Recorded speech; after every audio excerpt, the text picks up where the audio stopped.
Hi everyone, welcome back to my channel. We are currently on the way to the lake, but we stopped at Walmart to get a few things, which is why I look like this slouched in my front seat. But I wanted to do the intro to Hothouse Flower. I'm so freaking excited. This is the 5th installment of the Addicted Calloway Sister series, but also the second book in the Calloway Sister series. I'm so excited. This is going to be Ryke and Daisy's book. I'm so freaking ready to get into this. It's a daredevil, and I can't wait to see what she has in store. She's going to drive Ryke crazy in this book, so I plan on starting it while I'm sitting at lake or whatever.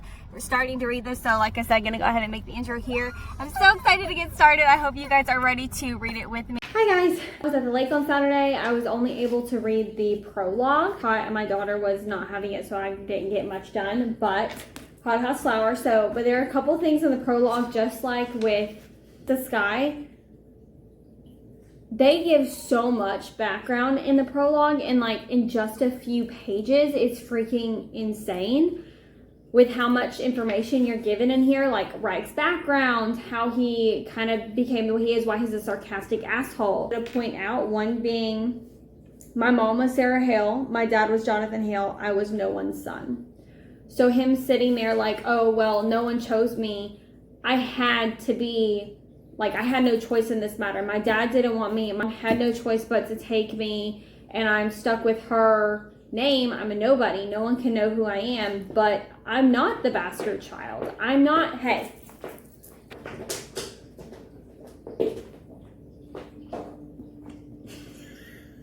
Shadow. Are you done? All this anger is coming from them because he's been shown this by his mother, who is so mad, who has so much anger, has been holding a grudge, and who isn't adult enough or strong enough to just let this go, leading into, deep in the pit of my fucking heart, I just wish she would let it go so I could too.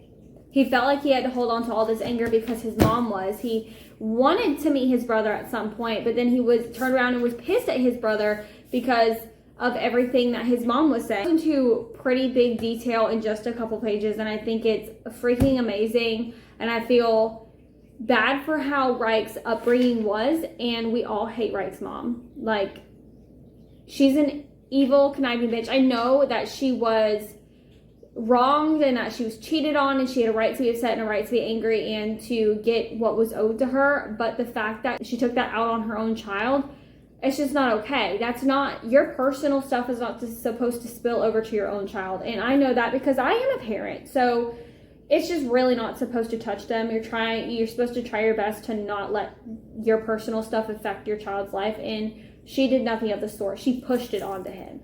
So Ryke is going in detail about how he feels about his brother and how he realized that when he met him finally, after he had accepted that, you know, I'm putting him behind me, I'm not worried about him, I don't care about meeting him, when he finally let go of that anger himself, he realized he had just as much of a bad childhood as he did. He realized that he like basically took the blinders off of thinking that he got everything. He was the chosen kid. He got to be the rich one, to go to the fancy prep school, to have all these friends, and then he realized when he met him that he wasn't like that at all, and he got dealt just as bad as a crappy hand as Ryke did. So I thought that was pretty sweet. I think that this also, very early, literally in the first chapter, I think that it's giving some kind of foreshadowing to how Thrive is going to be, which is the next book in the Addicted series. It's the next Lily and Lo book. I believe it gives some kind of foreshadowing. He has concerns about their addictions and some more things or accusations that came out. They are officially more in the limelight than they ever have been after Lily's addiction came out. I think reporters and journalists and everything were just searching for random stuff that they could just put out there about all of these people's families. Now Lo's struggling really bad with his addiction, and I think that's going to go into Lily and Lo's next book. So a little bit more foreshadowing for the coming series, and it's hilarious because it's literally in the first chapter.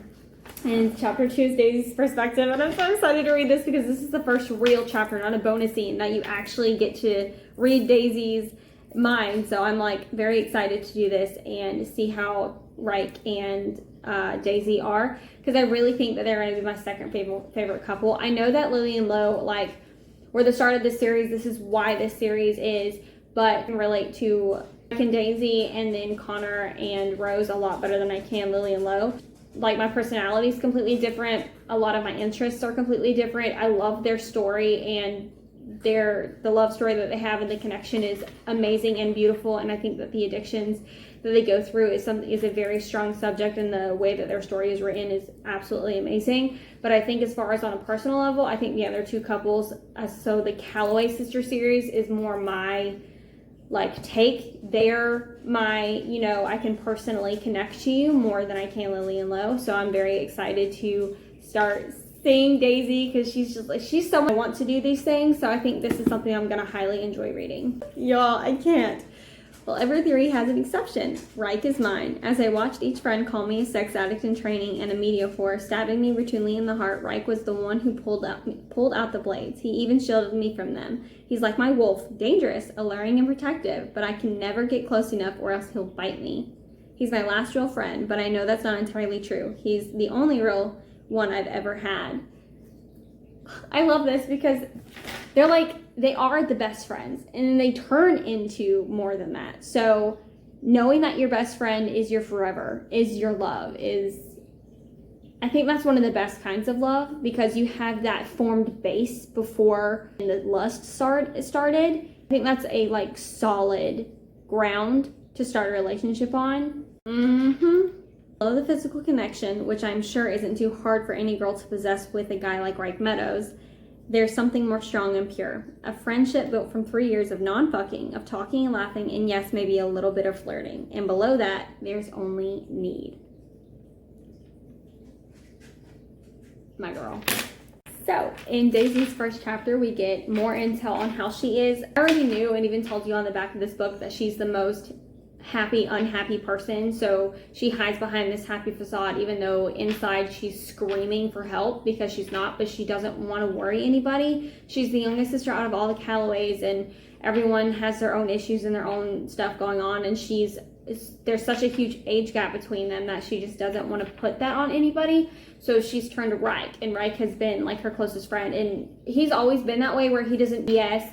He doesn't allow any truth. He wants you at face value. So she entrusted him and realized, I can only be your friend if I am myself. So she has trusted him with all of her fears and her concerns and everything. So he's been with her through everything. And her sisters, her family, has no idea that he is this person for her. They have no idea how close they are and how dangerous they could be, considering she was under 18 now. She's graduated from high school. She moved out on her own, and she is about to go do some stuff by herself as an adult. Nobody really knows how close Reich and Daisy are. I'm definitely sure they're about to find out, but kind of get in Daisy's first perspective and her first chapter. So I'm excited to see how everything unfolds and how the relationship between Reich and Daisy goes from platonic friendship, even though they both know they're attracted to each other, to now platonic fucking friendship.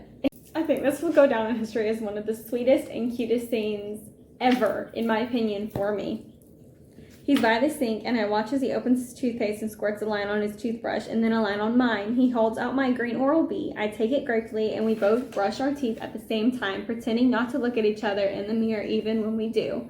It's like we're a couple, but we're not, and we never can be.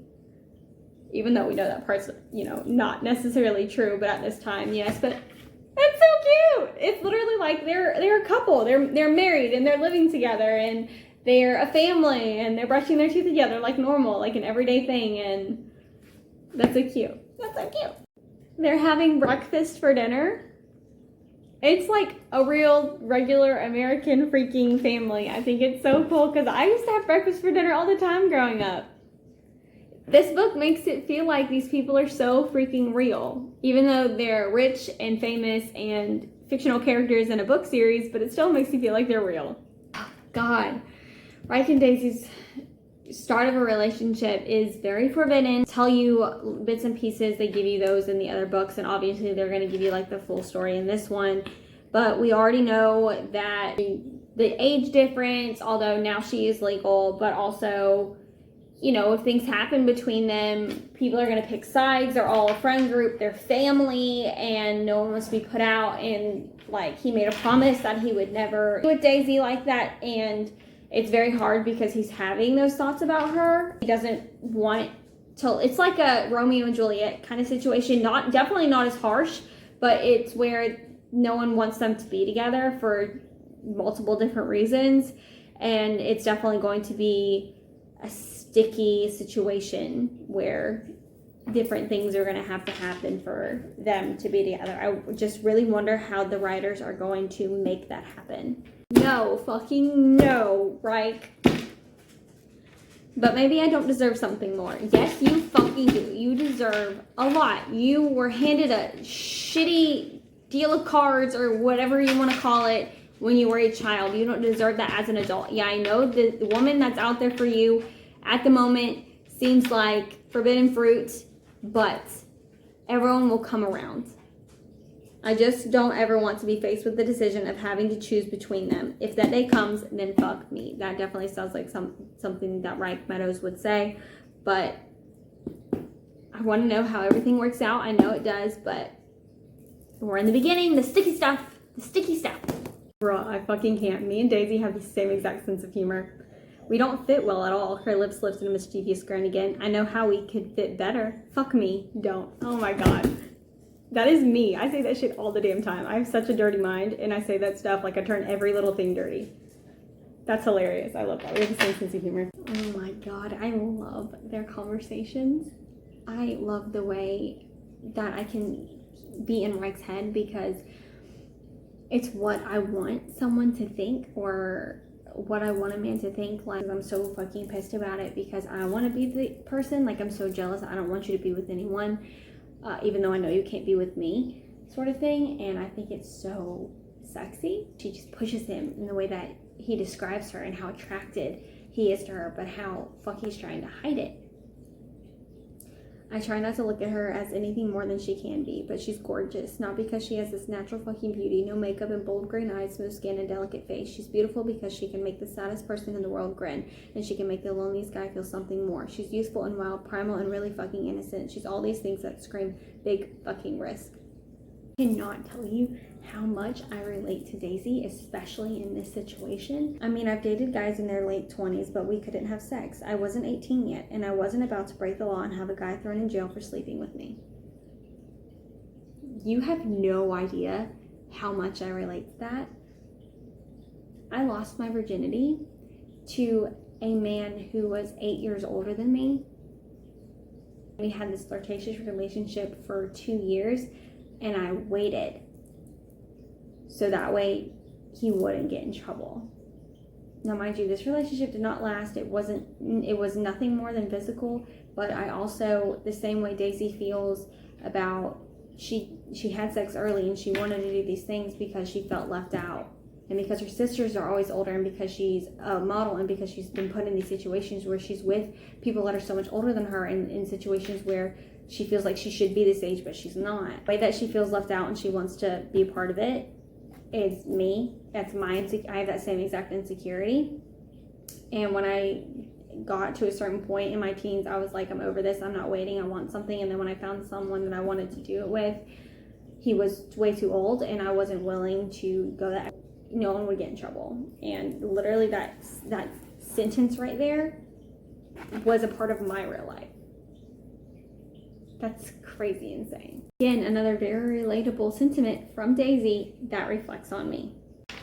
Nothing about sex gives me that fulfillment that other girls talk about. What is an orgasm? Nerve spindling? Head spinning?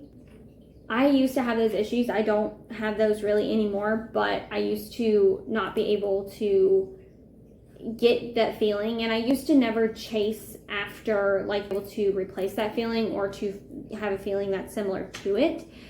I always just wanted it in sex and intimacy, and I never could really find it. And I think that was like a huge problem for me. And I always wanted like that romantic love story. I never really was like the smut or the different kind of having sex. It was always the make love sex that I was into, like the vanilla sex, the romantic, look into my eyes, tell me that you love me, the first time virginal sex. Like, that was always a fantasy of mine, and I didn't kind of branch out and want more than that for a while. And I think that's just a lot of like past, I guess, trauma and like not having knowledge on things or not being able to branch out in other things is where that came from for me. So I definitely understand where Daisy's coming from.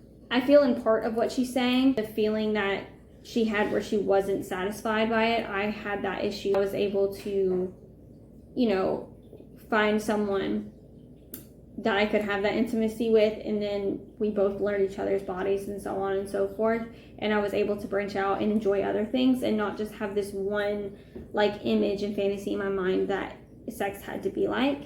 It could be all different kinds of things. Well, again, this is the sweetest thing ever, and I've done this before actually, something very similar. What are you doing? He asked roughly. His hands returned to my head, making me realize that I'm smaller than him. It's hard finding guys taller than me, which is why I'm gravitating towards models in the past. Sleeping, I say with a smile. When did I become your fucking pillow? She asked slightly. Shh, I whisper. It's safe here. Man, I feel so bad for Daisy. These night terrors and her fear of someone breaking in, or someone like, or paparazzi or someone taking pictures of her or trying to get to her. Sorry, my daughter's in the bathtub. Is crazy, insane fear, and I can't imagine having that kind of fear. I know what it's like to live alone for a lot of nights, and you hear strange noise and you think that someone's in your house, but to have the fear that she has to not be able to sleep, being on medication, that's not really helping. That's also causing her to have night terrors. It's a horrible feeling, and I can't imagine that. And I love the fact that we're on chapter 9, and we've already gotten to see the seriousness of what's going on with her, of her condition, and how much their lives of being in the limelight has affected her. Again, Daisy's mom is a fucking bitch. Doesn't care anything about her own child's feelings, doesn't even care to stop and listen. This is so sad, because this is literally something that Reich said, pretty much the same exact thing in his prologue. But maybe I don't deserve the Sunday in the first place. So she doesn't feel like she deserves to have free time, to have time to herself, to be able to do what she wants. I just realized that I have baby throw up on me. That's great. I feel so fucking bad for her. Daisy put herself out there, was like, come here, Reich. They both have feelings for each other. They both know they have feelings for each other, but Reich just won't let it happen because of the situations he's in. And Daisy understands that, but she has these feelings for him, and she just doesn't know how to hide it like he can. And she's like, okay, well, I guess I need to move on. I want to, sort of thing. Y'all, I'm putting in a prediction right here. I'm being quiet because my husband is sleeping. But I'm on chapter 10. This is a foreshadowing for, I guess, the next book, even though it's not Connor and Rose's book, but Rose is acting weird, and I think it's because she's keeping a secret from Connor. Don't know if I'm right. Don't know if I'll get the answer in his book or not, especially since this isn't theirs. One of two things. Either Daisy just met someone who's really sweet and kind, and they just don't work out because, she's meant to be with Reich, or he's a piece of shit asshole just waiting for the right opportunity to trick her. And I really hope it's number 1 and not number 2, because that's gonna make me cry. Unfortunately, it was number 2. He's a jackass. But at least he's not a rapist. Or anyone that's bad. He's just not a good guy, in my opinion. I'm screaming inside.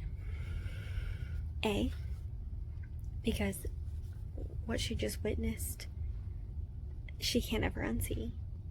And 2, it makes me want to cry. Because I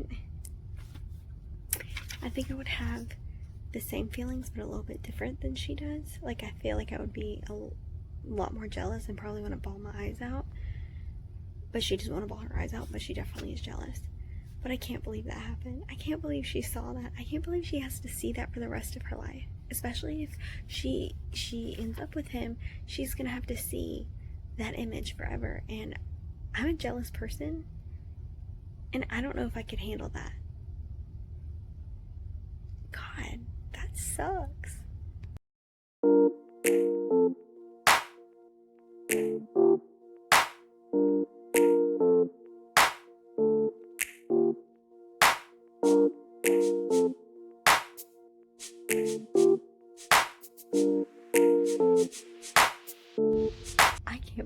shit just happened.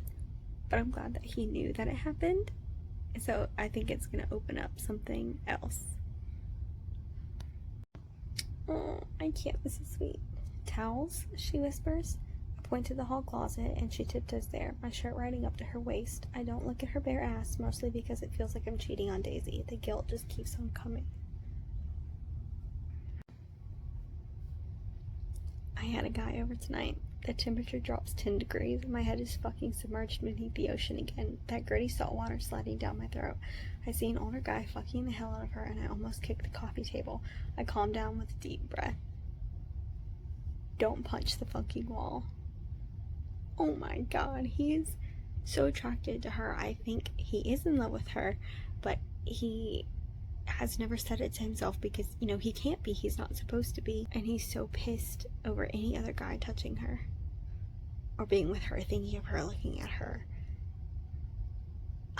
And he won't let himself go there, and he's recently just started letting himself go there, and it's getting worse. I want to fucking cry. This makes me so happy. I've been sleeping in the same bed as her. I've been taking care of her. She's mine. She feels like she belongs to me. I don't want to share her with any other fucking guy, and I don't want to be with any other fucking girl. Right? Yes. Why can't men just say this out loud? That would make anybody's heart sore. A man's or a woman's. I mean, if it doesn't, like, what the hell? Like, that is, like, very outright. It's very honest, very true, and very simple. But it means so much. Again, the sweetness overload. I have to start heading over for hair and makeup. Call you later. I'll answer. For you, I always fucking will. Yes, Reich. Yes. What just fucking happened is never okay. At all. For a second, I thought she was imagining this. I don't think she's imagining it anymore, although I still could be wrong. But I'm so pissed off right now. And I feel so bad for Daisy because this should never happen. Now her eyes are open and she's actually seeing what her career is for what it is. It may not be like this for every model, but for her, she's had so much trauma surrounding it and surrounding the publicity and the fact that her family is and famous and the fact that her mother, it just pushes her until it never gives her a break and is literally trying to live vicariously through her own child because, I don't know, maybe she doesn't want to be old or whatever and she doesn't want to see failure in any of her kids and they have to be perfect, but they're not. And she doesn't see the hurt and the trauma and how tired her children are. And Daisy's 18. She's still basically a child. I mean, she didn't get to be a child. And the fact that Daisy's just now, like, she's realizing it and she's seeing it, I really hope that she decides to stand up for herself. And it's sickening that now she's having to deal with the scrutiny. And even though she had some before, it's gonna get worse. Y'all are not ready for this shit. Right, did it? He admitted to himself. It took Daisy breaking down and him not being able to do anything about it, him not being there with her physically, and him freaking out made him realize how much he wants her, how much he cares about her, and like finally like was like, that's the truth. I'm admitting it to myself. I don't give a fuck the situation. I don't care that we're not supposed to be together according to such and such people. She's basically mine. To miss a day with her. I don't want to be here while she's there, and I can't take back these feelings. I can't go in reverse. I just drive forward at 150 miles per hour. I'm racing towards her when I should be slamming on the fucking brakes. I know how to stop, but I'm not going to. I don't want to. That's the fucking truth. Yes, right. Thank you. Take charge. Who gives a fuck what they say? You're not gonna lose your brother. You choosing Daisy because you love her and because y'all are a perfect match and because you want to protect her. You don't want her for the wrong reasons. You want her for every fucking good reason that there is. There's no reason why anyone should want to stop that.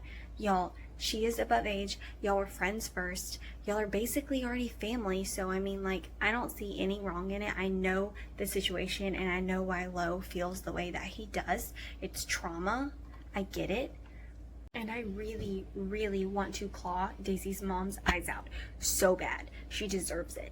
Gonna take to get it through this woman's fucking skull doing to her children is wrong. And I don't think we ever will, because I've heard a lot of people that have read this series say that there are no redeeming qualities in this woman. which makes me really fucking mad and rage. And I know she's not real, she's a fictional fucking character, but I know there's a woman out there just like this, treating her kids like this, and this is just like it's gonna pull my own damn hair out. Oh my god, this isn't real. I'm so happy. I can't believe this happened. That was less than 24 hours. You know, I should have known from the end of the last chapter that this was where it was headed, but for some reason my mind didn't go there. And holy shit, I'm so excited. Although the other thing in this chapter is that you clearly see Daisy's paranoia, and you see it in almost every chapter. That is her perspective of some sort of paranoia, but in this one, for some reason, it just stuck out to me more, and it makes me so freaking sad. Valid, and this is very real, and it happens to a lot of people. And I love how these books, like I've said it before, go over so many like real things that happen to people in their lives: sex addiction, paranoia, apnea, trauma. Like, I love that these books cover real and heavy topics. It's a book series that everyone can really read. Heavy topics that I think that a lot of people could relate to. I wanted to take my camera out and say something else, but I kept reading because I hadn't found a stopping point, and shit, fuck, I can't believe this just happened, and I'm so happy that it happened this way. It's like the cutest thing freaking ever. But to the first topic that I came on here to say is that I love their banter. It's hilarious how she goes from petrified to they just have their normal hilarious banter of how they talk and communicate with each other. I thought it was really cute. And then I'm gonna read this because I can't say it any other way. Okay. Place me too. A lump rises in my throat. It looked like you enjoyed going down on her. He stares unflinchingly, that rage growing. When he doesn't reply, I just shrug and add more, which is good, you know. You're dating other people, I'm dating other people, and then his lips meet mine. Kissing me with abrupt, forceful passion that explodes my chest. A breathless moan leaves me before I can catch it. Our bodies connect like they've been dying for this affection for years. He hikes both of my legs around his waist, pinning me to the wall, to this place, to him. His tongue effortlessly slides into my mouth, wrestling with mine in the most natural way possible. He says in a low, masculine voice, "You don't need to replace me. You can have me, sweetheart." I pant for air. Say that again. His lips brush my ear, hot breath warming me. How about I just fucking kiss you? He finds my mouth again, and we attack like we're thirsty for each other. I drink him in, don't stop to think about what all of this means. I just focus on the feelings, some I've never even met before. Oh my god. First of all, I didn't even mean to read that much. That was actually the first time I was reading. It was on camera. I stopped when I saw that their lips meet. And the fact that Reich is giving her something that she's never felt before. She's never met it before. She's been dying. She says she hates kissing. And yet, the right person changed all of that for her. And plus the orgasms is going to change that as well. Amen, sister. Daisy, yes, I'm so fucking happy for you, girl. Reich Meadows has invigorated my body and soul. He is more than just my pillow, my wolf, my bodyguard. He is everything. My everything. Yes, yes, yes. Every theory you've ever fucking had about men, I'm going to prove them wrong, he tells me. Yes, yes, he fucking will, because he's the perfect one for you.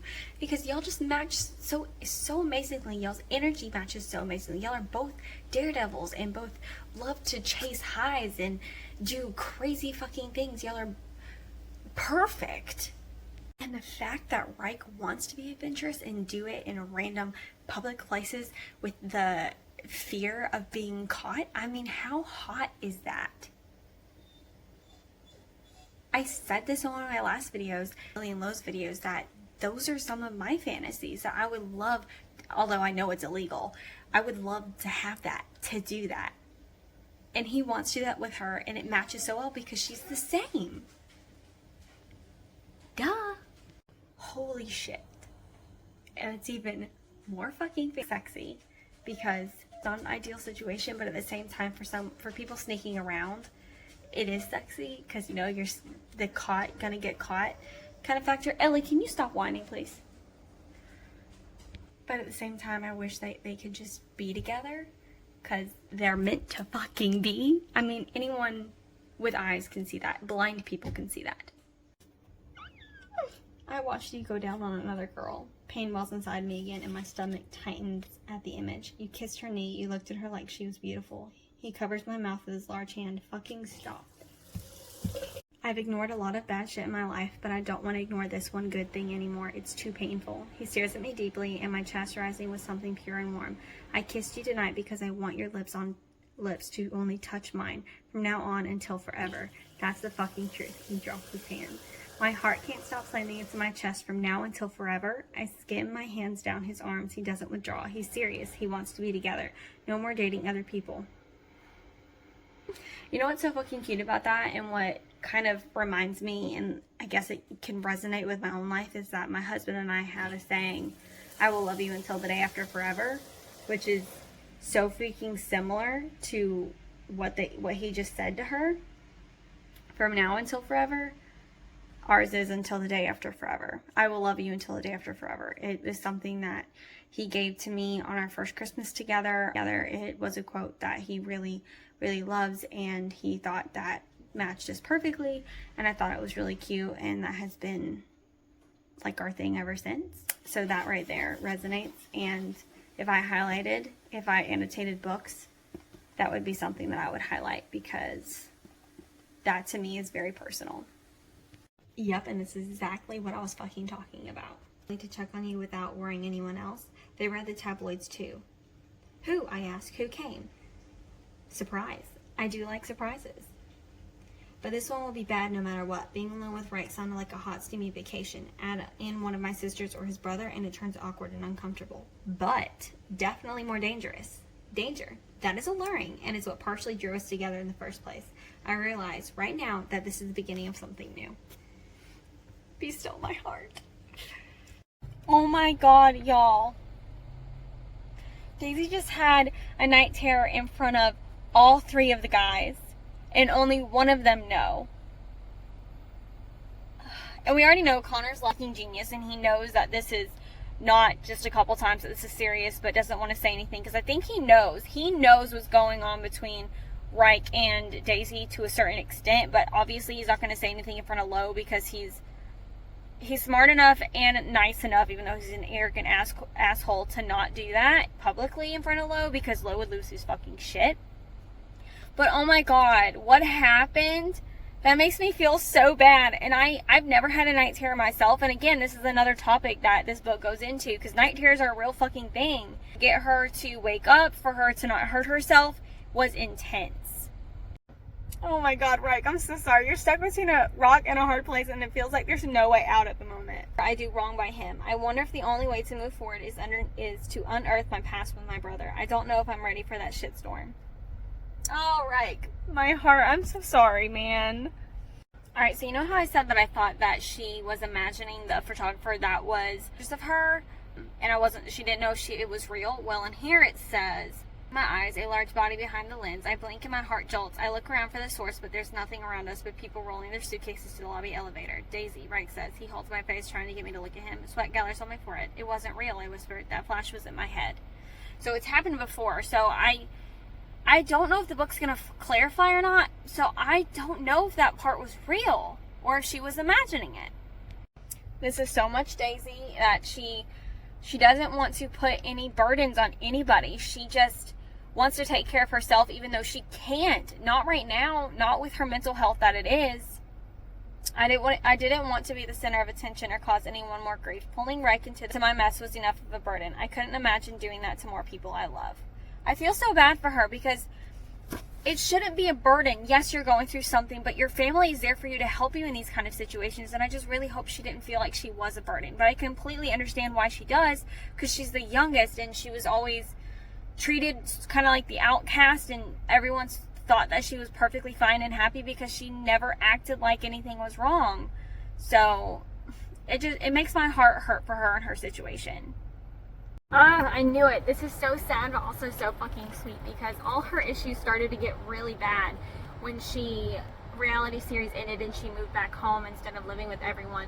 Because when that started, after what happened to her in the townhouse that they were all living with, she started, that fear started. But Reich was able to calm her down, which they didn't say anything about in the last book because obviously it wasn't their perspective and no one knew about it. They were secretly, you know, behind people's back. He was helping her and protecting her and helping her anxiety stay at low. And then when they were no longer able to do that and she moved back home, everything got worse.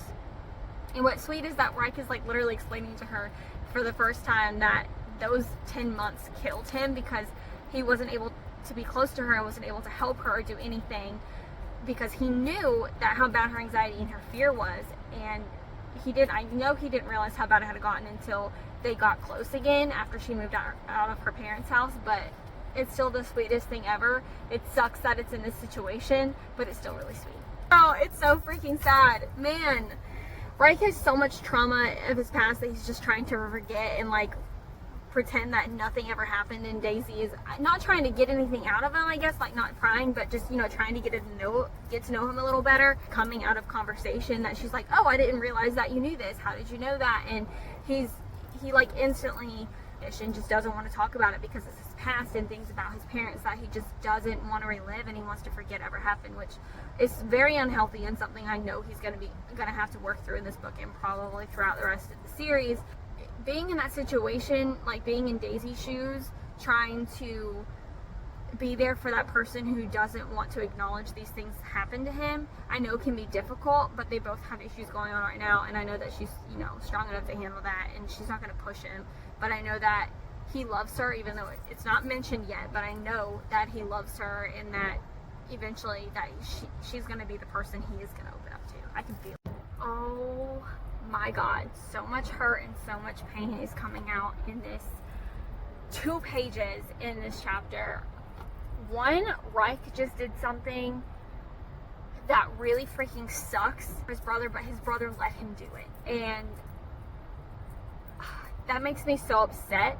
And the fact that that just happened hurts so bad. But it happened, and there's no going back. There's no taking it back. About my child, and I don't expect him to ask. All I wanted was a chance to undo what I had done wrong, to be there for him, to be his brother, and Lo makes it so fucking hard. He never gives me a reprieve like Connor. The arm not letting him go that easily. You can't run from your fucking problems. They're 24/7. You have to deal. Don't talk about dealing. You won't even text Dad back. You're ignoring him like he's not even alive. He shakes his head, venom pulsing in his eyes. You're doing the same thing to him that you did to me. So why don't you just do what you do best and pretend that I don't fucking exist?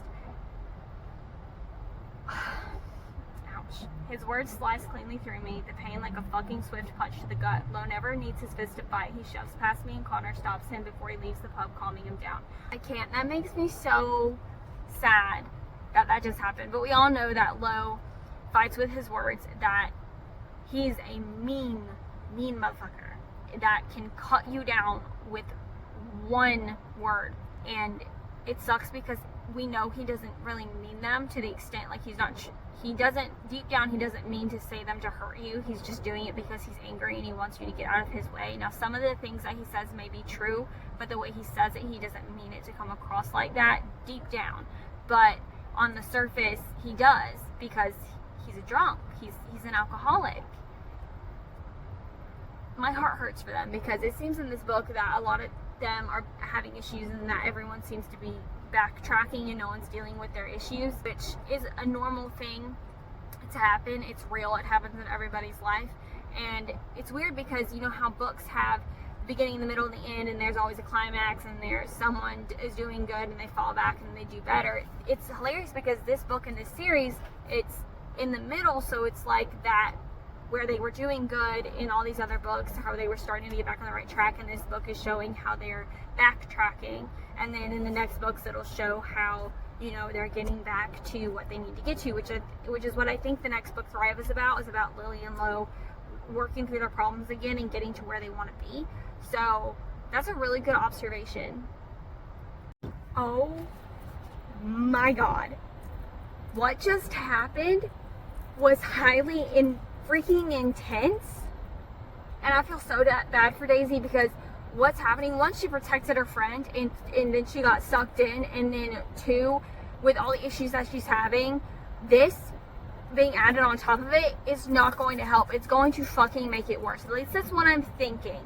They detail so you guys can read it. I know that I've given a lot of spoilers, but I'm not trying to give away the whole book. Main plots and things that you can read on the back and things about the characters that you can see from videos that people share already, but not like actual things that, intricate things that you would need to know to be able to read the book. I'm not going to give away that stuff, but just know that this whole fucking situation is just bad. It's horribly wrong. This entire night is just so wrong, so horrible, and I wish that I could fix it, but I know it's just part of the book, and I know that she's gonna be okay, but it fucking sucks because it's just adding on to her trauma that she doesn't need. I can't leave her, I say. I can't fucking leave her. This whole entire situation is sad and it sucks, but he's in shock and he doesn't really know what's going on. Giving him answers, which I know hopefully he'll find out soon, and I'm in the bathtub and soaking because I did not go to work today because I'm pretty sick. So this is the first time I've picked up my book in 2 days. So I am gonna read and sit in the bath and soak my achy limbs. Okay, but now I'm a little bit confused because even if only family can see her, Connor's technically her family. Connor is her brother-in-law. So he's family. Yeah, by marriage, but he's still family. I don't know, maybe immediate family. So parents and siblings only, but I don't know. I find that kind of weird. Oh, poor Ray. He's being so hard on himself. This may be the worst night of my life. I failed the two people that matter most to me. You didn't fail them. What happened is not your fault. One, Lo chose to do this. He did this to himself. Yes, it's the disease, and he has a lot of shit going on in his life, but it's not your fault. You cannot blame yourself for him backtracking. That's not on you. And to Daisy's also not your fault, and that's also something she couldn't have controlled either. It was no one's fault except for the person who did it. Again, stop blaming yourself, right? I feel so bad for him that he's in this fucking situation. He feels so much guilt, and he shouldn't. Okay, so this chapter is really starting to piss me the fuck off. I never thought that I would be upset over anything that Rose and Lily did, but I am. I still stand true to it. But that should not keep you, what I'm thinking is going on with Rose, should not keep you from getting on a plane to come to your sister. I don't care if it's because you're in some kind of fight or argument or you don't want to like give up power with your husband. Shut the fuck up. That is your fucking sister I'm talking about. Yes, I understand waiting until the morning, like you're saying you're still going to come. But what he's saying is highly true, that once the boys are able to get in the room and she's awake and able to call her sisters, she's going to be like, yeah, don't worry about coming, blah, blah, I'm fine. And they're not going to come. No. That's not okay. And Nick is the only one that sees how bad for Daisy. She has it feels like she has no true support system. They're not, no one's caring enough to make sure she's actually okay, that there's actually nothing wrong with her. Now, yeah, they're all wrapped up in their own stuff that's going on in their lives, and everyone has their own hurt. And this family, this group has so much going on that it's hard to pay attention to anyone else's pain unless they're physically telling you what it is. But I mean, it's your own damn sister. He's right. If Daisy liked to burden people with her pain, she would have told her sisters about her insomnia, about her horrible fucking prep school friends, about what happened during the 10 months that she was living with her parents. When I was at my apartment, she doesn't think her problems measure up to Lily's addiction, but they do. They're just as important. And he's exactly fucking right. And I'm just so angry that no one else sees that. And I mean, again, they're probably wrapped up in their own stuff, and they would see it if they knew about it, but they should be able to try harder to figure out what's going on with her. And here it is. Connor's having the talk with Reich, and he figured it out. He knows that he's into her and that he wants to be with her, and that they even kissed because he's so observant and all that stuff. Going to be so upset that she didn't pay enough attention to her. And concerns of what's going on with her, because Reich is admitting to Connor what's going on with her and how long it's been happening, because he knows that Reich knows but doesn't know the whole situation. Kind of telling him this, and was upset with him for why he didn't tell anybody, but obviously he didn't because that was Daisy's request. I'm serious. I wanted to make sure you took her to the best Connor, I cut him off. She's my fucking girlfriend. I've triple fucking checked every person she's been seeing. I don't need you to do my job for me. I'm more than capable of taking care of her. He called her his girlfriend. Sometimes I wonder what life would be like if I'd chosen to never met my brother. If I had chosen to keep my head buried in the sand. I take a deep breath, the night saddling me with more regret than I'm used to bearing. I haven't always done the right thing, Connor, I say. I'm not perfect, but I'm trying so hard to look after my brother and her, and if I'm hurting them, then you need to tell me right now. I don't want to ruin anyone's life by being in it. That was never my intention. Connor lets out an exhausted laugh and tears actually brim his eyes. Reich, he shakes his head and rubs his lips. He drops his hands. You ran with her in your arms for over 3 miles. Your brother's existence caused your parents' divorce, and yet you gave up most of your time and energy to help him through his sobriety. How can you possibly think you're a pain in their lives? What you've done for them, it's nothing short of heroic, and if you can't see that, then you're blind, my friend.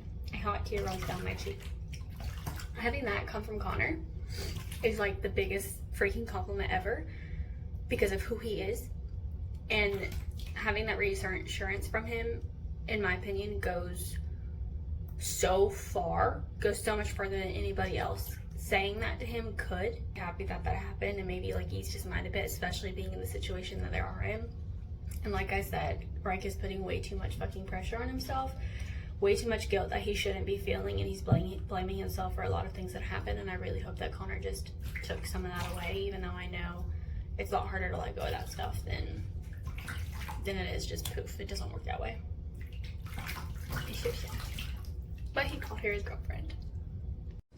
Alright, so this is extremely sad, but it took something like this for her to realize what's going on. And I open my eyes and shake my head, a weak laugh escaping. I'm not upset. My chin quivers. I wipe the tears and I say, I'm relieved. My gaze meets Reich. How sick is that? And then I burst into tears because I know I shouldn't feel this way. He's by my side in seconds and I wrap my arms around his chest. I didn't realize how trapped I was until this very moment, until something so horrifying could actually feel good. And I know I'm partly to blame. If this doesn't tell me that I need to stand up for myself, then I don't think anything could. Again, I think it's very sad that it took that for her to realize that her trying to please everybody around her, her mom, sisters, not trying to put any of her shit on them. And it took her winding up in the hospital and something that's going to cause her not to be able to continue down the path that her mom wants her on.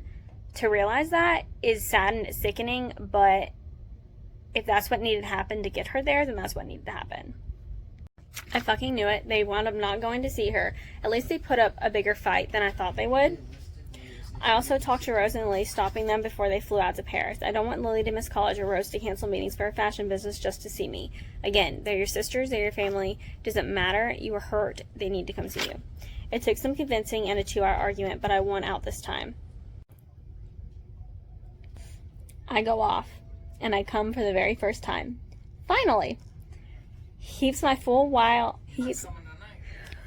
And it would not be Reich and Daisy if she did not challenge him.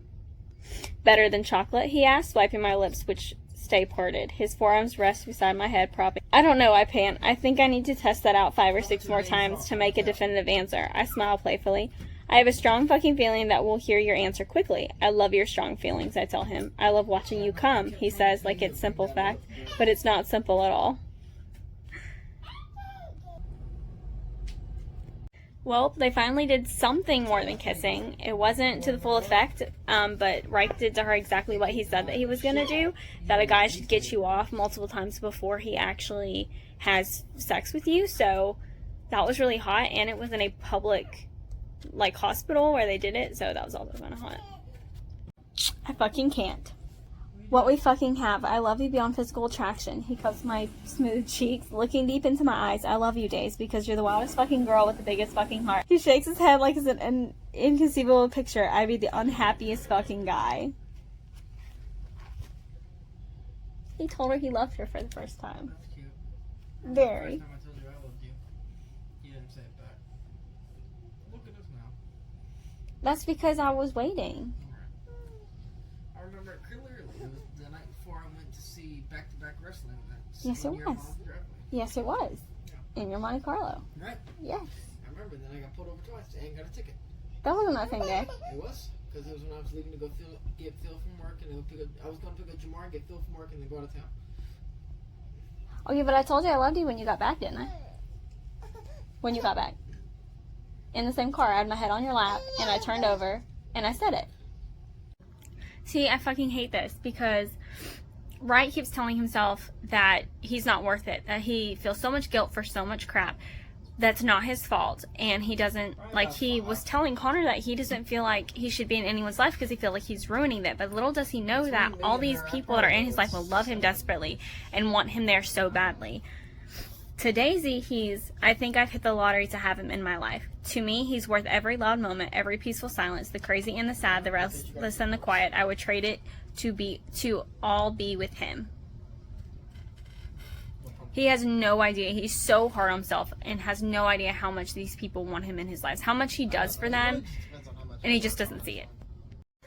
Yay, I love this. They are going on a road trip, so it seems like every book has some sort of thing where all of them are together, other than Ricochet, obviously, Rehab, but all the other books had something like where they went on vacations together or whatnot, and I love that feel, and I'm very happy that they're putting another one of these in this book. That in the other videos, that's like one of my favorite things that they do.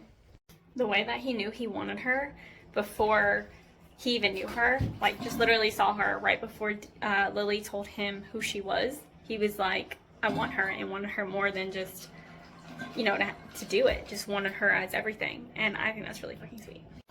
He cut her hair. He cut her hair. Again, too cute. I love the way they talk to each other and the way that they just tease each other. Reich, do you accept this rose? I tease. He knows the Bachelor reference. When we were living with everyone, I made him watch recorded episodes with me while I tried to fall asleep. That implies that you have many fucking guys dating you. I mock gasp, but you're my number one. I raise the baseball cap on my head so I can see him better. If I'm seriously dating a girl, he says, I better be the only fucking one. Again, so fucking true, and just want to shout out my Damon shirt over here. Because, you know, we're both a little impulsive. You think? He free climbs rocks. You will randomly do anything that you think looks fun. Yeah. A bit impulsive. I have to show you guys this. It has nothing to do with the book, but this is my bookmark. It's a magnetic bookmark, and I've been using this for every single book that I've read since April because I was feeling at the convention. And look! It matches my shirt. Oh, shit. If this is the wrong person, things are about to be very bad. If this is the other person, it'll go completely different. But I'm really scared to turn this page because I don't know what's gonna happen. And part of me is really, really, really scared to find out. Oh shit, oh fuck shit, oh my god. I haven't even read it yet, but I just skimmed and saw the name, and I'm okay. I'm not gonna burst into tears. I'm not going to freak the fuck out because it's not the person that's going to ruin everything. But it is still a bit awkward, I will say that, and he's definitely gonna give them a mouthful for what just happened. Exactly. You're both crazy, Connor says, his deep blue eyes pinging from me to Daisy. You needlessly heighten the risk of your relationship every second you do things like this, which they thrive off of. Talking about sex in the car, screwing one wall over from Lo and me, it's like you're begging to be caught. So I'm going to give you both a friendly warning. He sets his gaze on me. Tell them before they catch you or tone it down. I could have easily been Lo, and I can promise you his wrath will be ugly. Yeah, no fucking kidding. And for your information, even though I know you just walked in on this, they didn't to the full extent have sex yet. This was their first time doing this. Just like their first kiss, they're taking things slow. The first time he got her off, now the first time she's getting him off. So, I mean, they haven't fully done the deed yet. Has this happened to you before, she asked, her eyes raising to mine, my cum on a girl's face? No, never. And I never even thought about it until now. I'm so fucking sorry, Days. I know she didn't like it. I know it's not something that should have happened tonight, okay? You're the fucking first, I tell her. Me too, she says, trying hard not to smile. Now that Connor is gone, there's a lightness in her eyes and a laughter that bubbles up and tears away the tension from the situation. I walk over and cup the back of her head, my fingers running through her hair. She lets out a breath. She likes this. I'm sorry, Calloway. I like you on me. I give her a look. Not like that. Not like that, but it was an experience. She grins. Connor may not believe we're in a real relationship, but I'm glad we're starting out like this, to relish in all these little fucking moments before we get to the one she's waiting for, the one I crave. But despite what anyone says, this fucking works for us right now. I fucking love their relationship. I love Daisy, how she can just make light of a situation that could have been serious, or someone could have completely lost it or been horribly embarrassed. She's just rolling with it. And a part of me really wishes that I could be like that. In certain situations I can be, but in others I can't. It seems like with every situation that happens to her, she just lets it roll off of her shoulders, which is a good quality, but at the same time, taken too far, it cannot be. And another part of me I wish that I had of Daisy's was the fact that she is giving Reich's mom so much grace and is willing to forgive her for everything that she's done to their family.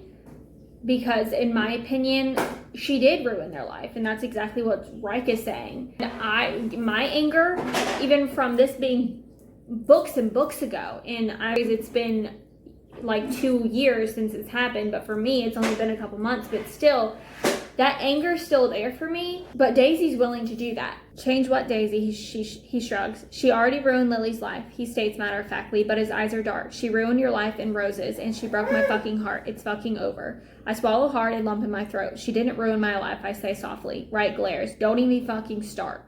Because he's seen me scream at night. He's watched me turn into a scared, frightened girl, and the catalyst for everything was Sarah Hill. I wouldn't be upset if you tried to have a relationship with her, I add. I just need you to know that. He surrenders his search for the remote and walks towards, his hands brushing my cheeks. Thank you, he says with a short nod, but it won't change anything. I love the fact that Reich is opening up to her a little bit, and that although he doesn't want to talk about it, he is making sure that she feels okay in the situation, that he's just not ignoring it or ignoring what she's saying, and that the fact that she wants to bring it up, but he's putting it in a way where he's telling her, like, I don't want to talk about it right now.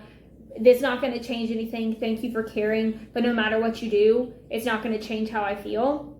So I do like that, even though I don't agree with the fact that he is ignoring it, and he shouldn't be. He needs to face this head on because it's not healthy. But I like the fact that he wouldn't do this to anybody else. He wouldn't, if it was Lo or if it was Connor or Lily or any of her sisters, he would tell them to shut the fuck up and leave me the fuck alone about it. But because it's Daisy, he's giving an explanation, and he's allowing that, and he's not just shutting it down. And that speaks volumes, and I love that. It's freaking hilarious. They're actually camping, like pitching a tent camping.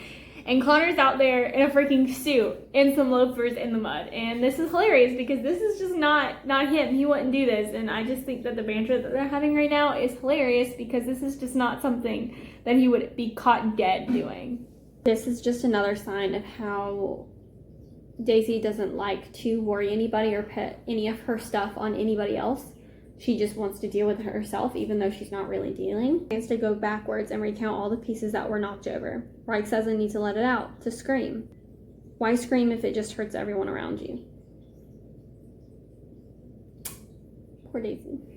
So, I want to say this real quick. There are 2 things in this book that I didn't know about, and both of which my sister spoiled for me, because like I said, we're doing a buddy read.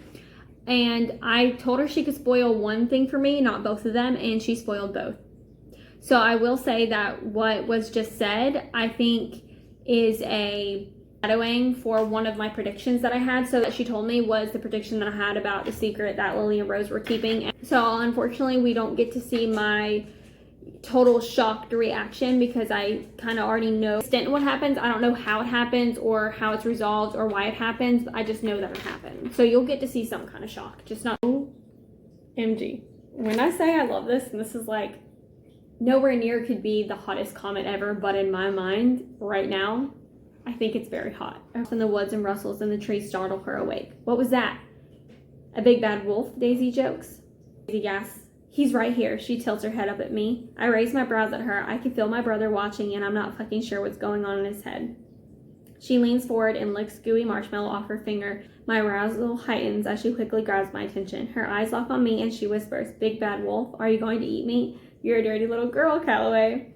My gaze drops to her mouth until you fucking scream. Her lips curve upward. Fuck. That's hot. Ooh. You're aroused? I'm aroused. Well, I really fucking hate this, okay? I'm gonna read this first and then explain. Daisy acts nonchalant, but her gaze flits all over the forest. Every time she tries to be one step closer to us, someone in our group has a way of pushing her back out. It's unintentional, I think, but it happens regardless. I don't care if it's unintentional. They're looking at Daisy as a child. Yes, she's still a teenager, and she was a teenager when the book started, and she wasn't really around because she was in school, she was busy, but you know what?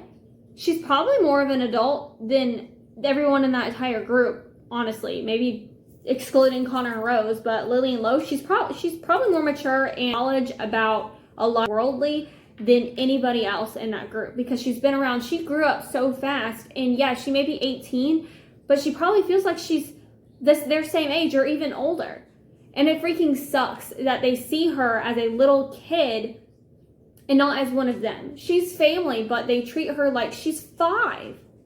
And that she can't be included in their group. And it's the same thing. Lily and Rose have this secret that they're not telling anybody, and Daisy's on the outskirts. She doesn't know.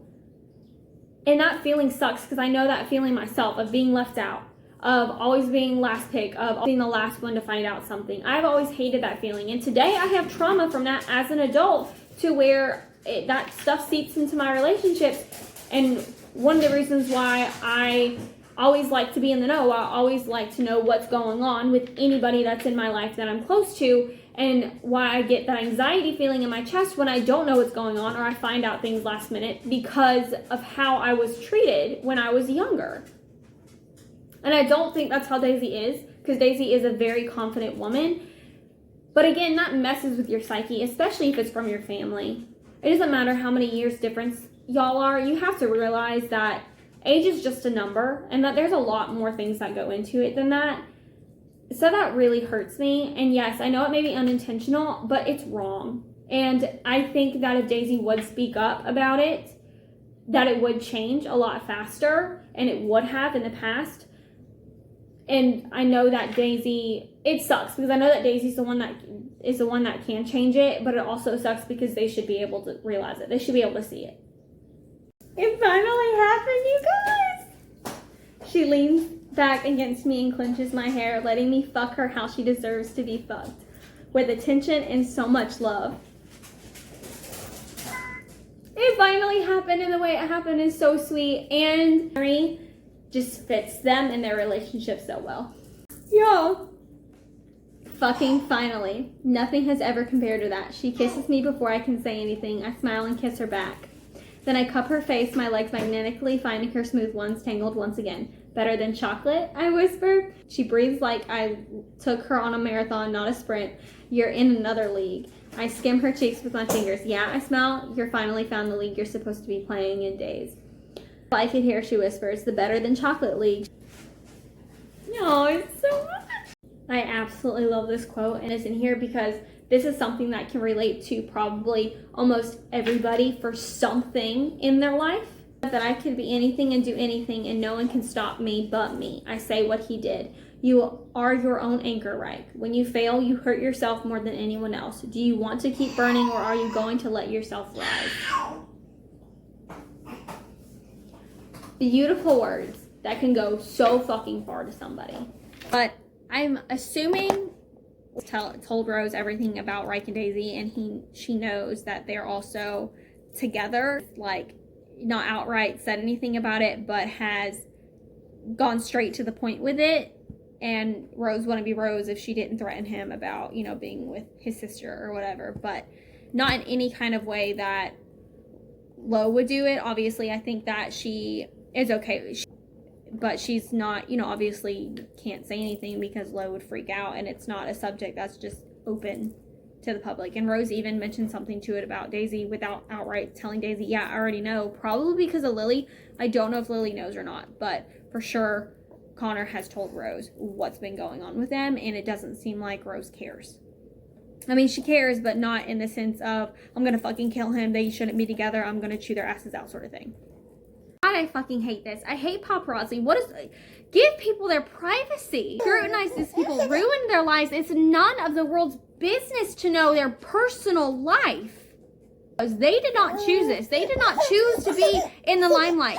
They were born into a family that have money and fame, and they didn't, and they got famous because of a stupid grudge that an idiotic woman decided to put out into the world. She ruined their lives, and they didn't choose this, so back the fuck off. And then this just fixed it for me completely. She does this to me, calms me, makes me feel like this worry is one that should be smaller, less significant. That's so cute. He bought a motorcycle for her because she got antsy in a car. He bought a motorcycle for her for their road trip, and they're going to be alone together for a while because they had to go separately because, paparazzi. Holy fuck. He bought a motorcycle for her, Em. Yeah. Find you a guy who's going to buy you a motorcycle just because you're too antsy in a two-door car on a road trip. I really fucking love this. It's crazy because I want to do this, the adventure that they're doing. Freaking cornfield on the side of the road. I'm a mindset who wants adventure and who wants to do a lot of things that I probably won't ever do. Reading them in books is just like, wow, I wish that was a reality. Do this is something that I would really love to try. I think it's really cool and really sexy. It probably isn't that comfortable, but just to say that I did it would be awesome. Number 2, real, not heightened by nighttime hormones or our closeness as we sleep. It's just us on an adventure together, trying to fully figure out each other. No barriers this time. Finish this chapter, and Reich and Daisy are talking about future she wants, and then she's asking him what he wants. This popped out to me. They're talking about children and how Lo doesn't want any children because alcoholism is hereditary. He told me his stance on the matter. Well, really, she just told Rolls, and I was in the same room. I kind of inserted myself into the conversation. I realize that sounds annoying, but I just want to be close to them before they move away and start families. Again, I hate that. She's an outsider on this group, and she should not be, and I really fucking hate it, and it really hurts my feelings because I can relate to that so much, and I know exactly how she feels somewhat to a certain extent because she doesn't totally believe that she deserves it, which, again, I don't like that either, but is what it is. And again, a quote from this book says, "My heart swells." Well, my heart is swelling too because she's telling Reich everything that her aspirations for her future, and he doesn't disagree with any of it, and he just goes with it, and she was like, he wants all of what I want, like, he wants all of what I want to, and that is beautiful, and it makes me so happy because, like I said earlier, they are just perfect for each other, and I stand by that. So this is very scary, but he says, "I want to be with you, Days, no more hiding," meaning they're about to come clean. Not now, soon. Because they're separated at the moment from the rest of the group. So Daisy's doing something crazy like she always does. She's standing up on the back of the bike while Reich is driving down the street. But I find this hilarious because they put a reference in here. "I'm flying. Second star to the right and straight on till morning." I thought that was cute. I smiled when I read that, like, really hard. When I say hot, it's an overstatement. Fuck, I suck her neck while my fingers feel her. She's wetter than I've ever felt, and it's not long before her body bucks up into mine. Her cry piercing the open air. We're shielded from the road, private for the most part, but it's still new. It's still a place I've never fucked, and what we're about to do I've never done. On a motorcycle with a girl I fucking love. What? 1, that's sweet. 2, that's hot. 3, that's very adventurous and really fucking cool. I don't think it's comfortable, but I think it's cool to do. This was the best ride you've ever taken me on so far. I kiss her strongly and then say, "Want to go again?" She answers by wrapping her arms around my neck and scooting closer, her grin brightening the universe. I make love to her like it's the most primal experience in the world. The way that the authors, the lines that they write that match the scene and match who they are so perfectly, satisfying. That's a good word. It's so satisfying. It's like pieces of a puzzle fitting perfect together. I love how it's written. Oh my god. I don't know what's about to happen, but something very bad's about to happen because Lo's pissed. Everyone can sense it. They're meeting back up after being apart for that week. I don't know how he found out. Maybe Connor, maybe Rose, maybe there was a picture leaked. I'm so nervous. Maybe that van that caught them doing, I don't know. Okay, so this fight was not about Daisy, although we'll get to that. That part's just hilarious, and apparently he's handling it a lot better than I thought he would. This huge fight was about the tabloids and the paparazzi and him not defending his father, disputing and disregarding rumors that have been spread that aren't true, but he's refusing not to like his father at all. He's trying to ignore all the past, but what I think is good, which is a step for him, is that he started to face it by telling Lo the truth about why he hates their father so much. Lo kind of explains to him, well, like, by doing this is what you did to me. And then Reich is realizing, oh shit, because I didn't say anything out of my own hate, I wound up hurting the people that I love instead, even though that wasn't his intention. And he says it in here a million times. A list of bad fucking deeds with good intentions, which happens a lot. He says it in more than one way. Now, nothing is like truly resolved, but at least Lo now knows why Reich gave him an actual answer, and it's something that they can move forward on as a stepping stone. Now to the funny part. I'm just gonna read it. I don't know how he knows, and they're probably gonna explain it in the next chapter, but that bruise right there, that's for fucking my girlfriend's little sister, by the way. My stomach churns. What? So he didn't come at him guns blazing because of Daisy. He came at him guns blazing because of another situation, which I think is far more serious anyway. Oh my god, a part of me really wants to read all of this, but I can't because that's giving too much away. And I blow up about Daisy. He yelled and they screamed and he said hurtful things and things that he had no understanding of. But with you not being in that situation, you not knowing what really was going on, I understand where the anger comes from, and the fact that you felt protective because you think of her as your fiance/forever girl's little sister. I get it, but at the same time, this is your brother you're talking to, and I know you're saying this stuff out of anger, but I think it's still wrong. But it's their relationship. It's a normal reaction that people have in these kind of situations. And I explode. I fucking love her. I scream, my heart thrashing in my ribs. His mouth falls open, his brows furrowing in confusion. The longer he scrutinizes my features, I feel like he's clawing at my insides for answers. Here they are. I fell in fucking love with her. It hurts to be away from Daisy. It hurt to watch her with other guys. Everything fucking hurt. And I didn't want to live with that pain anymore. I fucking couldn't. I inhaled deeply. I can't tell you when it became unbearable, but it did. Somewhere between Daisy eating a pomegranate in her kitchen and now. I love that. I love that. Just like that, the past and the present have been spread far in the dirt. Now maybe we can move forward. The situation was somewhat resolved. It's going to take him a second to get over it. He said that himself, but he's going to move past it. And that's amazing. He got everything out in the open that he needed to. Reich basically proved himself, proved like he loves her and that he wants to be with her, and Lo is accepting that, but it's going to take him a few to get through it. But I'm very happy with how that went. October 31st is Lo's birthday. Love the Halloween birthday. Second, he ordered shots for everybody at the table because it is his birthday. Everyone but him should be drinking them, and then Reich, obviously. The two girls, not Daisy, but the other two kind of refused to drink them. And more foreshadowing. Oh my god! Y'all, okay, so I'm gonna read it in French, so y'all don't know what I'm talking about. Y'all are gonna have to look it up if you want to know. Pinches her chin between his fingers and he says, "Vos etes insensé." I spit out my water.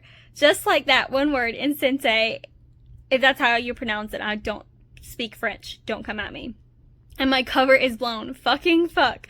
They both turn their heads to look at me. For fuck's sake, my brother gapes like I've grown horns, and Lily might as well be catching flies with her mouth. Connor's eyes continue to darken, his expression so rare that my neck starts to heat uncomfortably. Why are you fucking looking at me like that? I defensively backtracking. My efforts are useless. It's Connor Cobalt. If my brother figured out that I understood their conversation, then definitely has. So Reich knows how to speak French, and if you have followed along with my book reads or have read this series before, then you know that Connor and Rose go back and forth with each other in French all the time in front of people because no one else knows how to speak French in their group. At least they thought, but Reich does, and he has never told anybody that he does.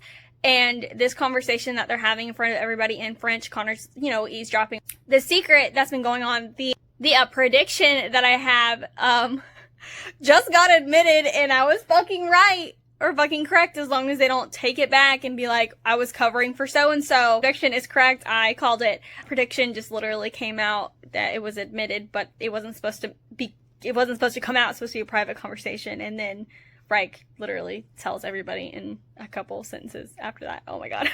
So Reich is about to do something very dangerous and something he has been dreaming of doing for a very long time. This has been his goal, and they took this road trip for him to get to this place to where he can do it. And he's hugging everybody and telling everybody thank you, and I see you when everything is done, blah, blah, blah. And he bypasses Daisy because there's paparazzi there and reporters and all this stuff. Thankfully, they have security so they can't get to them, but they're snapping pictures, yelling questions, and yada, yada. After he says goodbye to everybody, but doesn't Daisy, he walks off and she runs after him. And he says, I was waiting for the sun to chase me. He breathes, drawing me to his chest. And once we've movement are in his. The sweetest thing ever. Bruh, now I don't know what to believe. Like, are both of them, like, is my prediction for two people, not just one? Are both of them going through this together? Is one of them covering it up for the other? Did this one lie to everybody about it to save the other? I wouldn't have to come clean about it yet, but what's going on? They're trying to confuse the readers. And I like it, but then I don't like it because I don't know what to believe. Oh no, this is bad. Oh no. All of their parents,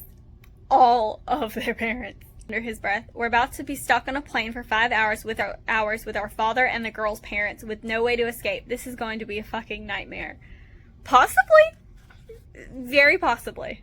Yes, Daisy, I'm so fucking proud of you. Thank you for speaking up for yourself. You're finally doing it. I already told you I don't want to model, and it has nothing to do with my face. I tried to explain my decision on the phone right after I left the hospital, and she hung up on me. Now she has no phone to cut me off with. She has nowhere to go. I am so resolute and so adamant about my choices. I am no longer scared to express myself. She can't stifle my voice or take my opinions away. I matter. Yes, Daisy. Yes, you do. You go, girl. Oh my God. So something I was literally telling myself before riot that this probably wouldn't have happened if Reich never went to Paris. They're saying it in the book. Daisy's mom is saying this, and Daisy's response in her head, she doesn't say it out loud. I think there's some truth to that. I would never have gone to the pub to retrieve Lo if Reich didn't show up. We would never have been stuck in that riot, but without that violent wake-up call, I could never have realized how much I needed to voice my opinions, even if it hurt my mom, even if it pissed her off. All of this had to be said for me, no one else. You are your own anchor. Do you want to keep burning, or are you going to let yourself rise? No more dragging myself down. I'm finally ready to rise. And I love the fact that she used that quote, like, about his tattoos in her own life, and she's holding a really close meaning to that as well. I think that's really sweet. Ike's dad and Daisy's father are basically interrogating him about Daisy and his intentions with her and what's been going on. And like, no matter how hard Daisy flirted, no matter how much she teased me, he believed I would never take her shit. I shut her down every time. I couldn't because I fell in love with her. I can't read. His dad's accusing him of doing all these things, and he's like, doesn't know how to prove himself. Make him believe him and see that he did not intentionally do this. He did not start out with, oh, I want to be with this girl. And I cannot be happier of how this conversation went. It actually went a lot better than I thought it was. So Reich's father grilled him because he was asking some hard questions that Daisy's father just did not feel comfortable asking. So his father took over, and then Daisy's dad kind of saw Reich's reaction to everything and like stopped it. He says that I believe the fact that you weren't into her when she was a minor because of the age gap, but he extends a hand, they shake hands. He's saying that you have to prove it to me, and Reich is basically saying that he's going to and he plans to. And honestly, I thought it was going to be a big old blow up, but it wasn't, and that makes my anxiety go down just a tad. Again, with this confusing shit, like, who is it? Which one is it? Who is the real one, or are they both? Because why would they bring their family into it if it was a cover-up? It can't be. Oh my God. No, you guys, I'm so fucking sad. So I knew this part was coming because this is what my sister spoiled for me, but I didn't know how it happened. And what's getting me the most upset is Lo. To go so far for his brother, he's insisting that he did absolutely nothing wrong. He's standing up for him. He's screaming. He's like, stop it. And then Daisy's losing it. Reich has a theory as to who did this to him, and I kind of believe him. And this is something that's going to be very hard to forgive. No, because Daisy's the type of person to give all the benefits of the doubt. But I don't know if this was the last straw for her.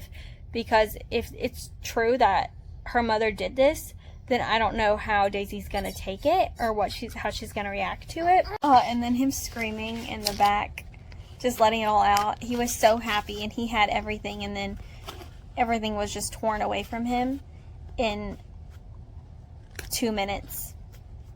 And this is it. This is the part that we've been waiting for, the breakthrough that Reich has needed this entire book. What his trauma has been with his dad. He's finally facing it with his dad. But it just happens. It just all kind of comes out. And I'm so happy that it does 100% resolve, because there's no one in this family that can just admit that they're wrong.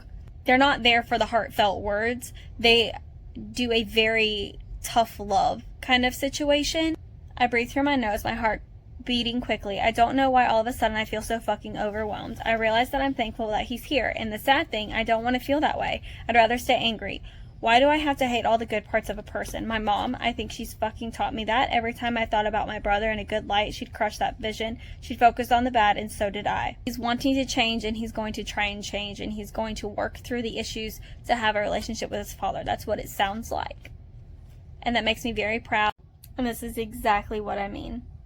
Are you ready to put this bullshit behind us, or do you still want to hold on to that fucking past? I'm frozen again, stuck to the middle of the floor. There's no nasty retort on my tongue. It's the words that get to me the most. Do you still want to hold on to that fucking past? I'm living back there when my dad leaves my mom, where I'm lying for years and years about who I am, where I feel lost on my own. But I have all of that now. Fuck, I have more than I ever dreamed of. I have a girl I love. I have a brother. I have a mom who loves me even if she fucks up. I have a dad who wants to be there for me. I look up at him. Who is here for me? And I'm Reich Meadows. I'm a free dad again, and I want to see the villain, but I think maybe all this time the villain was me, for not moving past this, for not realizing that he's free to make mistakes too. I don't know if I'm willing to forgive him right now, but he's not asking for that. He's letting me take all the fucking time I need. I inhale strongly and I say, I may never see eye to eye with you. He nods. I'd rather fight with you at every Sunday dinner than ever talk to you again. He shrugs. That's the truth. You love me that much. Fucking tears in his eyes. More than you can possibly understand, son. Yes. I agree with them. I am just as fucking surprised about this, and I don't know how long it's going to last, and if it does, I am highly impressed and very happy about it, because he really needs it, and all three of them need to be sober, and this is a huge step for Lo and Reich and the relationship with their father. Huge. And now my heart is swelling, because Reich has always felt like the last option for Lo, and their relationship's starting to change now that everything's laid on the table. They've been extremely honest with each other. They don't really have any secrets, and Lo's starting to treat him differently, and it just makes me feel so good. I actually feel like his brother, or not just his fucking sober coach he pushes away. Yeah, I say with a nod, but I can't promise that you won't hate my fucking opinions. I can definitely promise that. Lo smiles, not a half one, or dry, or filled with resentment for not being here sooner. It's a real fucking smile. But that's the point. I need someone to look at them a lot differently than me. And I've always seen everything different than Lo. Life, love, family. It's like our lives are reflected in a mirror upside down and flipped. It's nice to finally meet in the middle, somewhere that makes sense for both of us. Okay, so I don't like what Daisy's mom did at all, and it makes me very angry. But the sad part is that Daisy is reacting like Rose would react. I'd really love to talk to you, please, Daisy. Mom, I deleted almost immediately. I don't even want to think about what she did. I don't want to let those emotions in, so I push them away like I've seen Reich do so many times before. So that kind of makes me sad, because this one thing that her mom did made her see her in a new light, and she's ignoring her, and it makes me nervous. And the fact that Reich is telling her not to follow in his footsteps because he made the same mistakes with ignoring his father and ignoring all the pain and trauma that he's had in his past, and now Daisy's starting to do that with her mom, and Reich is like, no, don't do that. I whisper, and her big green eyes meet mine. Don't make my mistakes, okay? I tuck a strand of pink hair behind her ear. I'm the cynical one who holds grudges. She's the light-hearted girl who forgives and opens her arms to strangers. I don't want her to change because of this. Again, my prediction was half right, because I was right about one of them, but it's both of them. This is happening. I feel so bad, because we know that Lo doesn't want this. He has said a million times that he doesn't want this because of the alcoholism, but it's happening, and that's why Lily's been hiding this for so long, because she was so scared of what he was going to do, what he was going to say. But the good part about this is that the two sisters get to do this together, and I think it's so cool and somewhat comical on the end. But I understand why she was nervous to tell him and why it took so long to say anything, because I think Rose and Lily did it together. I guess Connor either figured it out or Rose told him. Not sure which of the two, but I knew it, and I finally, I feel so good because I knew it, and I just know that Lo's gonna get over it, okay? I just know. Yep, I knew it was all gonna work out, because you know what? No matter how big and tough Lo talks, when it comes to Lily, he's gonna do anything and everything for her. Lo whispers to Lily, "We did this together. It's not your fault, love. We'll figure it out." "I fucked up," she says. "I think I've beat you these past few months," he murmurs. "You've been there for me, and I've been fucking stupid." "No," she says with tear-filled eyes. "You've been really strong." And they hug at the same time, both magically drawn to each other, arms wrapped in such a soul-deep comfort that I can't fucking watch. Oh no, even though I'm happy for them, Lily's issues came out today, pushing Daisy to the side. I can imagine how she feels, like her problems aren't significant, like they don't matter in the grand scheme of things. She's going to shut down again, to crawl back into her hole where she hides her feelings and covers it with jokes and sarcasm. I feel so bad. Bruh, I'm dead. And now they put a Titanic reference in here? You jump, I jump. I reach out and I hold her cheek with the scar. "You're a hothouse flower," I tell her. "You can't grow under natural conditions. You need adventure and security and love in order to stay alive." Her shoulders, and she's looking for a way to relieve that pressure. An adrenaline rush. It is a temporary fix. She needs something more. "Explode," I tell her. Still. The title of this book is called Hothouse Flower. And that is Daisy. That is what Reich is describing Daisy as. And just like in Connor and Rose's book, at the very end of the book, a part of their story, and I think that Daisy is finally letting go. Reich is trying to get her to scream, and she screams because she needs it, because she needs to let go of everything that's been going on in her life, everything that she's been holding on to, and instead of going after dangerous adventures, she needs to just let it go, let it out, and that's exactly what Reich is helping her and telling her to do, and she does. And a huge step for her recovery in the trauma and her insomnia and everything. Finally, it's Daisy's turn, and she tells her sisters everything that's been going on, including a story that I did not know about at all. They did not reveal this in the book until just now, which I'm highly pissed off that this happened. And it, again, reminds me so much of Gossip Girl and how mean teenage girls can be. Hell, even grown-ass women can be tormentous and grudgeful and so hateful and just horrible fucking human beings.